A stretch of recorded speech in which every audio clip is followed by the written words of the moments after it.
Bienvenidos y bienvenidas un jueves más al podcast de Clara Blanes. En esta segunda temporada te traigo a los mejores profesionales de la salud para brindarte recursos para lidiar con el estrés y la ansiedad. Además, puedes ver todos los episodios completos de forma gratuita en mi web www.clarablanes.es. Estamos aquí un jueves más en el podcast de Clara Blanes y en este podcast, como sabes, te brindamos recursos para lidiar con el estrés y la ansiedad.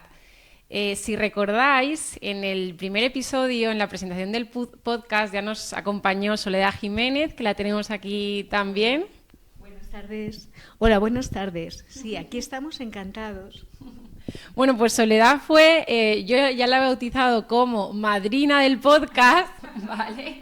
Porque madrina del podcast, porque de alguna forma yo os invito a que veáis ese episodio. Es un episodio muy fresco en el que explicamos de qué va a ir este podcast y por qué esta temática y para qué yo, que soy farmacéutica y me dedico al mundo del coaching y el desarrollo personal, ¿qué me llevó a mí a hacer este podcast, ¿no? Entonces Soledad muy bien colabora conmigo para explicaros en qué consiste esto. Y ahora ya estamos aquí de una forma como más rigurosa, ¿no? Para seguir compartiendo esos recursos. Y bueno, ahí entonces Soledad nos compartió, bueno, pues aspectos un poquito más generales y sí que nos metimos un poco más en el tema de la autocompasión.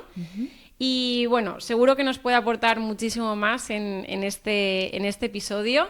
Y por otro lado tenemos a Neus García, que también, que también se dedica al mundo de la psicología, es psicóloga general sanitaria y nos va a ayudar también mucho, además, porque ya en su consulta también aplica todo el tema del mindfulness, ¿no? Que también hablamos con Soledad, que el tema de estar un poco en el ser, en las emociones, en ser consciente del cuerpo, que muchas veces estamos ahí como muy en la mente.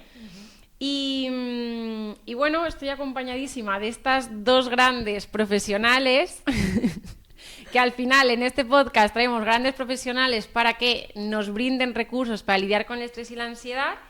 Y yo os quería empezar una vez,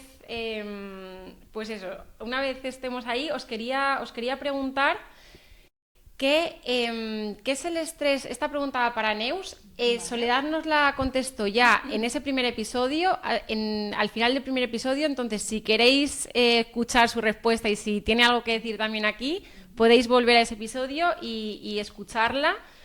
Y eso, esta pregunta para Neus, ¿qué diferencia tú ves entre estrés y ansiedad? O sea, ¿cuál es la diferencia entre estrés y ansiedad según tu perspectiva? Vale, pues a ver, empezaría explicando un poquito lo que concibo por estrés como tal.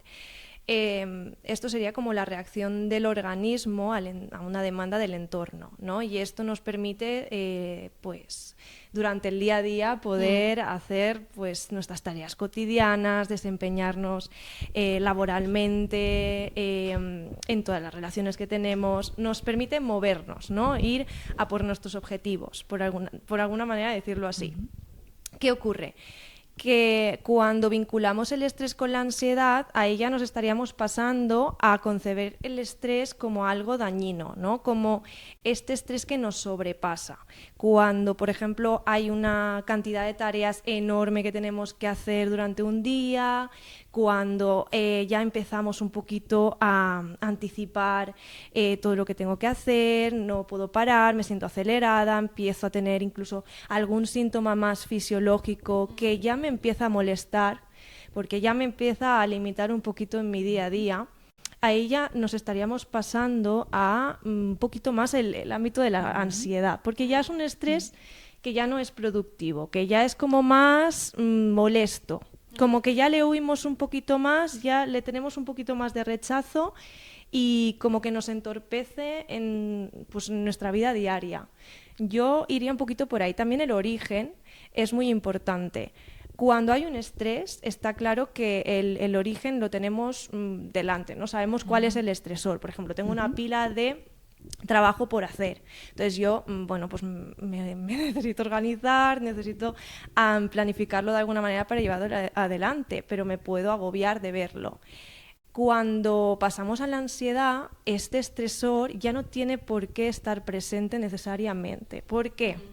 Porque nuestra mente empieza también a imaginar muchos peligros que no tienen por qué ser reales, no tienen por qué estar presentes. Y yo creo que esto es lo que le aporta también un poquito de dificultad para afrontarla, ¿no? Que a veces es como nuestra mente generando una serie de catástrofes mentales, nos imaginamos una película brutal, ¿no? Algo que, por ejemplo, comento mucho en terapia es que nuestro cerebro, o sea, nuestra mente, al final crea una imagen de lo que puede ocurrir. Si es catastrófica, no puede saber si es real o si es imaginaria. Entonces, lo que yo estoy proyectando va a generar un impacto en mí. Mi cuerpo va a reaccionar y entonces me voy un poco ahí a meter en ese bucle de ansiedad. ¿Más o menos? Muy bien explicado. Sí, sí, lo has explicado de forma muy clara. Y bueno, podemos, si me permites, un poquito más, así. En el caso del estrés, las circunstancias están en el presente y nuestra preocupación está en el presente. En el caso de la ansiedad, ya no es preocupación, sino que es miedo, que nos produce esa angustia en el estómago, y siempre está referido al futuro. En el caso del estrés, desaparece el elemento que nos estresa, como tú lo estabas explicando muy bien, y parece que nos relajemos. En el caso de la ansiedad, aunque no tengamos ya elementos que nos estresen, podemos estar en casa o en la playa, podemos estar sentados y tumbados. Sin embargo, tenemos esa ansiedad, esa molestia, ese miedo, esa angustia en el estómago, ese corazón que puede palpitar más rápido. Es como esa huella, ¿no? Es como que se ha quedado ahí una huella y algo pasa. Sabemos que algo pasa en nosotros, pero como no lo tenemos delante siempre, no sabemos ya el qué. Y yo tenía, porque conforme decís esto, ¿no? O sea, esto está muy bien delimitado porque hay alguien que dice, oye, vale, recursos para estrés y ansiedad, muy bien, pero es que yo no sé ni si tengo estrés o ni si tengo ansiedad, ¿no? A mí me han llegado, a veces en sesiones que he tenido, me han llegado a venir gente que tenía síntomas, que me los explicaba y sin embargo negaba que tenía estrés o tenía ansiedad, o sea, que no era consciente de eso. Y, o sea, dicho esto, imagínate, cuando tú decías de que, cuando Soledad decía que el estrés, imagínate, estamos en la playa y ahí tenemos como inquietud, o ya no hay estresor y sale esa ansiedad. O sea, ¿cómo describiríais? Porque claro, a veces cuando descansas es cuando sale el tema de la ansiedad, por ejemplo. Entonces, aparentemente no hay nada y ahí sale de repente una inquietud, has parado, no te has dado cuenta de esa inquietud y cuando paras y en realidad en teoría, tienes tiempo para disfrutar con tu familia, con tus amigos, ahí justamente te viene ansiedad. O sea, eso como... ¿Quieres tú o contesto yo? ¿O empiezo yo y continúas? Bueno, adelante, es que sí, tenemos ganas de disfrutar del podcast y ha sido tan generosa que nos ha invitado a participar y tenemos ganas de compartir y ofrecer ideas. Bueno, dicho esto, es que el estrés o el elemento estresor la gran mayoría de las veces, está fuera, en el exterior, pero a veces, como bien estaba antes comentando Neus, somos nosotros quien nos estresamos con nuestra percepción de la realidad. Ya sabemos, la realidad no es lo que es lo que percibimos. Y si nosotros esa realidad la percibimos como ¡oh! No podré, no lo soportaré, es que qué cansado, pues la llevamos con nosotros. Entonces podemos estar en la playa y si ese pensamiento catastrófico, como bien decía Neus, esa percepción de la realidad la tenemos distorsionada, la tenemos equivocada, da lo mismo donde estemos, que vamos a tener estos síntomas de ansiedad. También tenemos que distinguir entre tener un poquito de ansiedad y sentirla en el silencio, no me quiero ir por las ramas, pero sería algo así como normalizamos todos los síntomas de ansiedad. Es que estamos donde estamos y sentimos el corazón palpitar más rápido, una sensación de calor, sudoración, sobre todo mareo, que el mareo está muy presente en la ansiedad. Y lo normalizamos, nos acostumbramos, pero mientras que estamos en la tarea, ejecutando lo que tengamos que... No, estoy en la fábrica, en el transporte, no nos damos cuenta. Y cuando estamos en silencio, en la playa, en el sofá, es cuando somos conscientes de esa pequeña taquicardia, ese ritmo más rápido, esa sensación sobre todo de presión aquí en el esternón, en la punta del esternón, que es un huesecito que viene a acabar, ¿verdad? Ahí entre esto. Así que lo normalizamos, no nos damos cuenta porque estamos haciendo algo y después cuando estamos tranquilos es cuando percibimos nuestros síntomas. ¿Es así? ¿Sí? Sí, totalmente de acuerdo. De hecho, es algo súper común, yo al menos en consulta me lo encuentro muchísimo, ¿no? Y es que a veces estamos un poco desconectados de nuestra parte más emocional, porque al final esos síntomas fisiológicos, ¿no? Del corazón que me palpita más fuerte, el patrón respiratorio me ha cambiado, también se dan a nivel emocional. Por ejemplo, cuando yo me asusto, siento miedo, ese miedo, ¿no? Se representa en mi cuerpo de alguna manera. Incluso la rabia, la alegría, todos son síntomas fisiológicos que al final yo etiqueto como un X emoción, ¿no? Incluso la tristeza sería como más desactivante. Sí. Claro, en este sentido, yo creo que ahí es muy importante la gestión emocional que hagamos de lo que, bueno, lo que nos está ocurriendo. Y hay una curiosidad que quería contar respecto a lo de la respiración, porque a mí al menos me ayudó bastante para entenderlo yo y para explicarlo, ¿no? Y es que muchas veces cuando estamos haciendo muchas cosas, ¿no? Quizá nos aceleremos un poquito. Y lo que ocurre es que empezamos a respirar con un patrón respiratorio pues más brusco, ¿no? ¿Qué ocurre aquí? Estamos desequilibrando, por ejemplo, el dióxido de carbono y el oxígeno.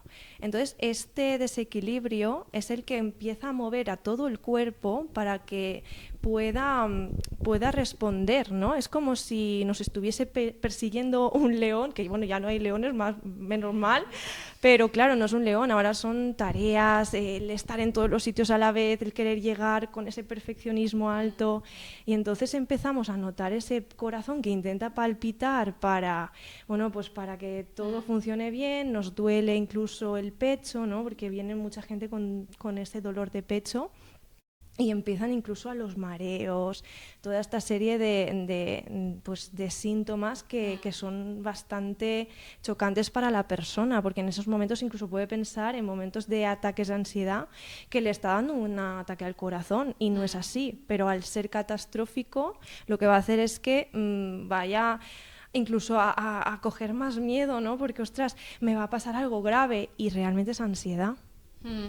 Sí, y habéis hablado eso de que un ancla que también utilizo yo mucho, ¿no? El tema de la respiración, al final es un ancla, o sea, sobre todo un ancla al presente, ¿no? El poner conciencia en tu respiración y el ser consciente del ritmo de, o sea, y nos ayuda un poco a decir, vale, ¿cómo estoy? O igual debería calmarme un poco, ¿no? O es un poco un signo que está al alcance de todos y es gratis además, de decir, oye, mi respiración, ¿cómo está, no? Las técnicas de respiración, que más adelante si queréis podemos hablar de ellas.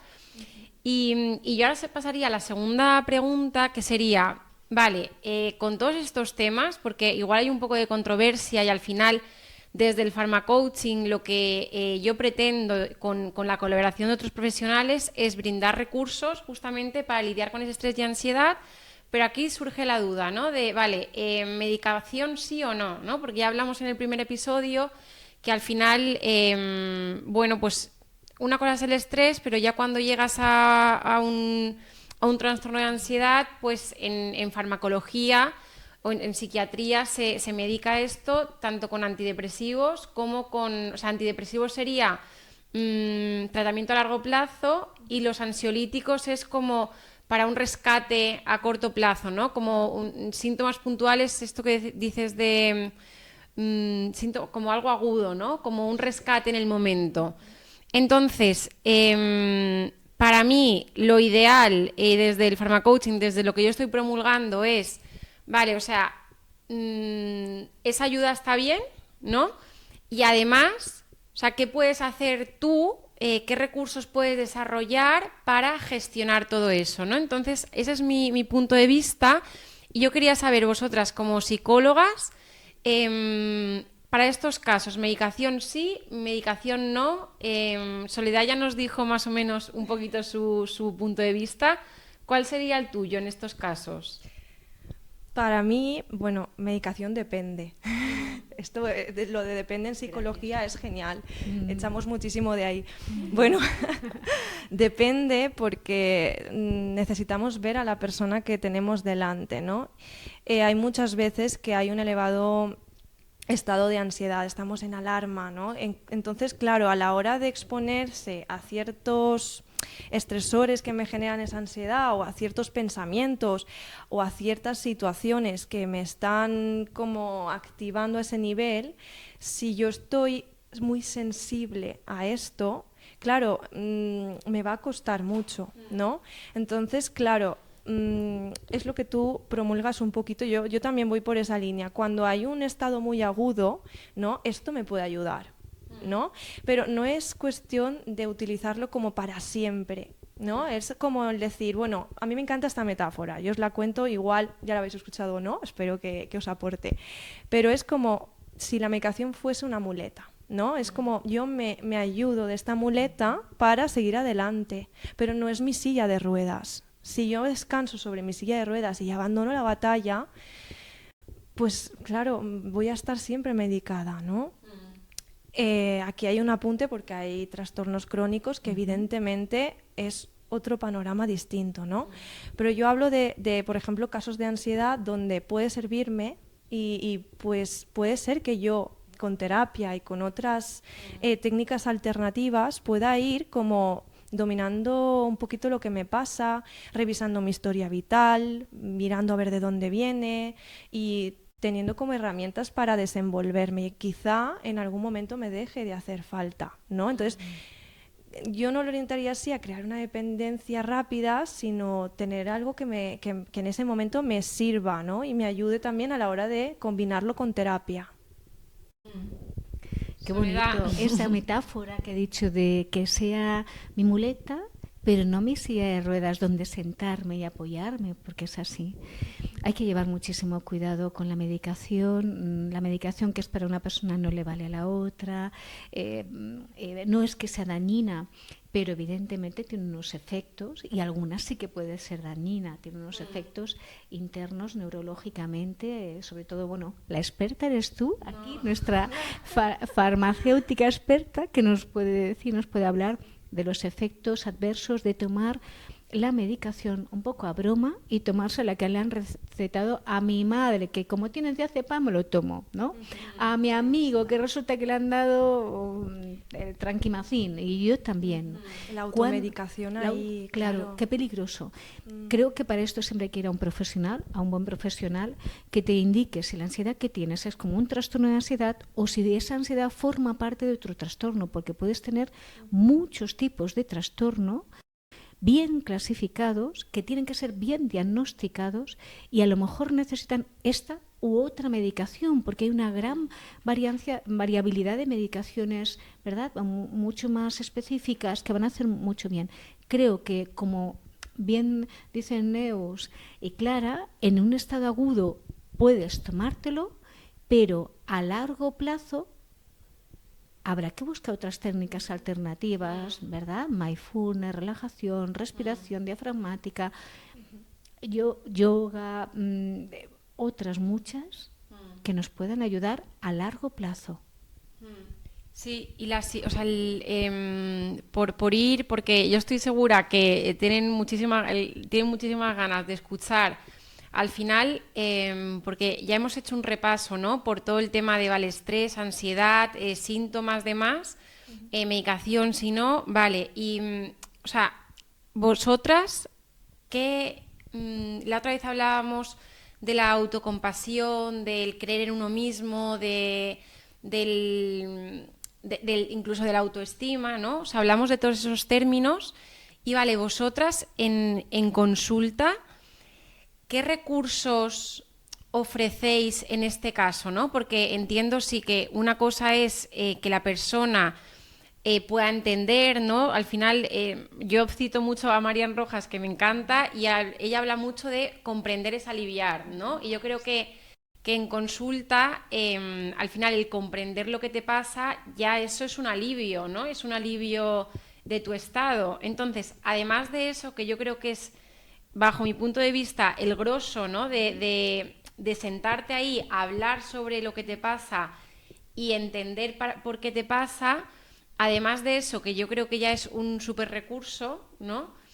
¿Qué otros recursos para las personas que nos están escuchando creéis que son útiles en estos casos, ¿no? Alguien que digas, vale, esto es útil, ¿no? O puedo ir por aquí, o puedo ir por allá.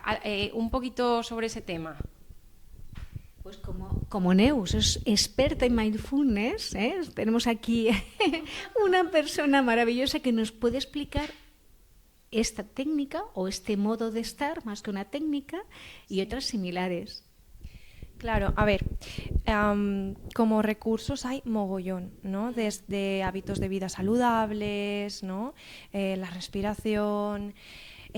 Al final es encontrar, yo creo que lo más importante de esto es que cada persona escarbe un poquito y encuentre el que le sirva, porque algo que yo puedo contar como que funciona, pues hay personas que quizá les cueste un poco más y lo tiendan a rechazar, ¿no? Entonces ahí, al final es que uno esté cómodo con lo que le funcione y le sirva, ¿no? Pero por ejemplo, el mindfulness sí que es algo que suelo utilizar bastante en consulta porque, la definición así general de mindfulness, ¿no? Sería un poquito la de Jon Kabat-Zinn, es la que yo más utilizo, que es un poquito el observar el momento presente, mis pensamientos, la experiencia, pero sin juzgar, ¿no? Es como y el devolver la mente todo el rato a un objeto de anclaje, que puede ser la respiración, por ejemplo, pero hay muchísimos. Hay como dos variantes, ¿no? De atención plena o mindfulness, que sería la parte más formal, que sería más meditativa, y otra que es más informal, que quizá este es un buen inicio para muchas personas que les cuesta un poco como entrar ahí o les pone nerviosas, ¿no? Partimos de un punto en el que cuando haya un elevado estrés o ansiedad, la persona ya va acelerada. Entonces entramos en un bucle que nos cuesta mogollón parar nuestra mente, ¿no? Entonces, ¿qué ocurre aquí? Que cuando pedimos parar, nuestra mente sigue. Entonces nos cuesta muchísimo el tolerar esa frustración y ese malestar de ir devolviendo la mente al presente, y esta frustración, claro, hay personas que van trabajándolo poquito a poquito y van desacelerando ese pensamiento, pero hay otras que les frustran muchísimo. También si hay un trastorno de ansiedad bastante grave, pues puede incluso no ser del todo producente, ¿no? El aplicarlo desde el principio. Hay que ir con mucho cuidado. Una cosilla que sí, así dime. se me ocurre. Muy interesante lo que está diciendo. Sí, una cosilla que se me ocurre porque, en mi caso personal, ¿no? Que puedo hablar abiertamente de él, sí que yo a mí si me hubierais conocido hace 7 años, a lo mejor, o sea, me dices que yo me pare, o sea, y yo era como, o sea, me era muy difícil esto que estás diciendo de parar y tal, o sea, estaba como muy incómoda, para mí era muy incómodo el poder parar y para mí, o sea, no era útil en ese momento para mí, ¿no? Y a lo mejor escuchaba que eso podía ser igual alguien nos está escuchando y yo escuchaba que eso podía ser una ayuda, pero para mí en ese momento no lo era para nada, ¿no? Y en este caso, que ya lo he mencionado alguna vez, como mi viaje hacia el parar, ¿no? Y hacia el ser consciente de las emociones, de por qué pasa esto, para qué pasa y todo eso, fue a través del movimiento. Entonces yo, no sé si lo he contado alguna vez, pero yo estaba en Valencia estudiando la carrera y, o sea, mi mente iba muy rápido, muy rápido, muy rápido y digo, es que, o sea, o paro esto o no sé a dónde voy a parar.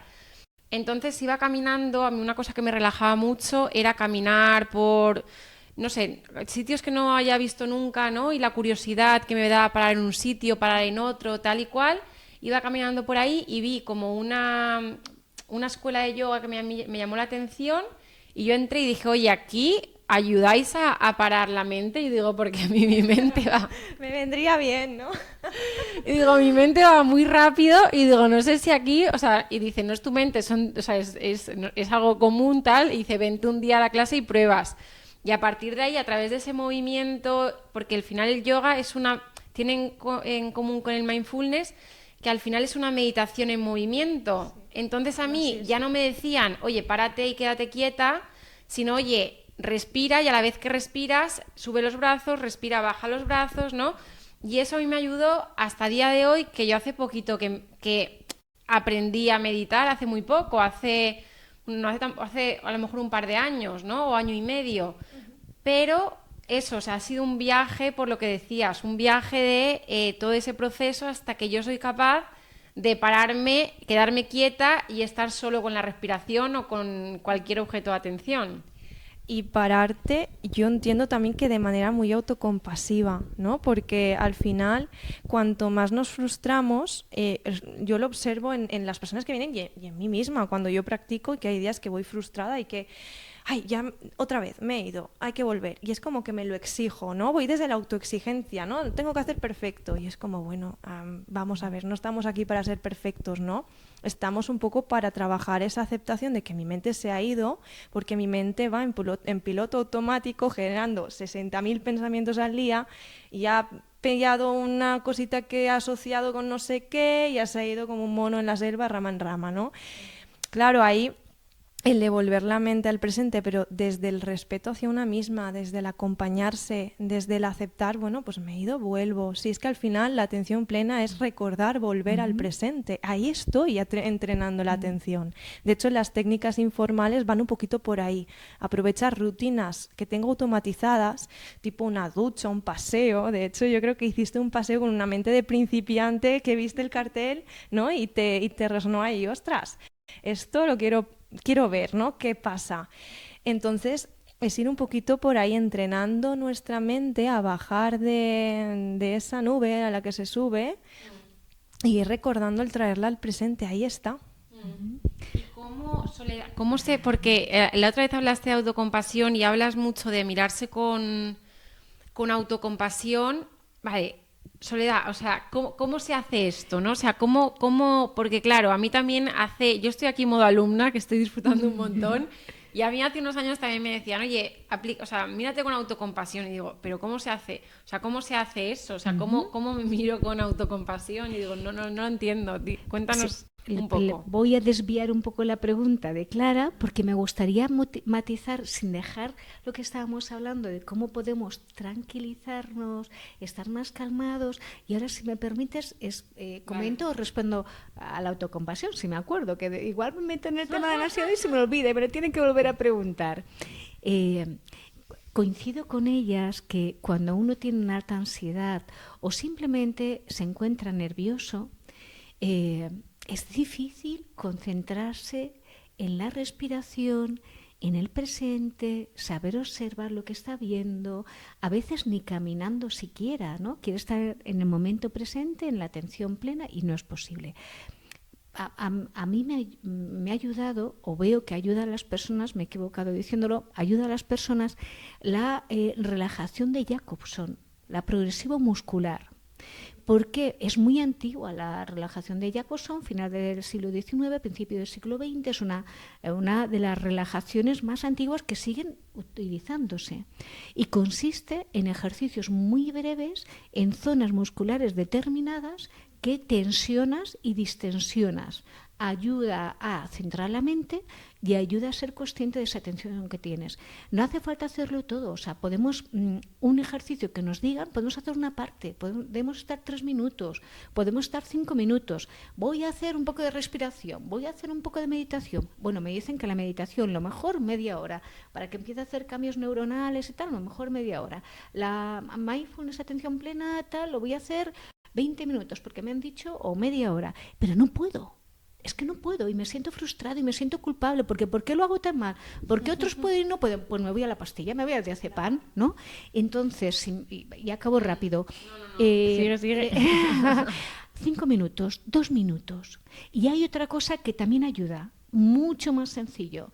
Nosotros siempre estamos hablándonos. Lo que pasa es que no nos damos cuenta y nos hablamos también con miedo. Cuidado con esto, cuidado con lo otro, a ver si, a ver tal, y qué mal lo has hecho. Nos vamos hablando negativamente y también para relajarse sirve una frase, que te hables bien y repetirla a lo largo del día.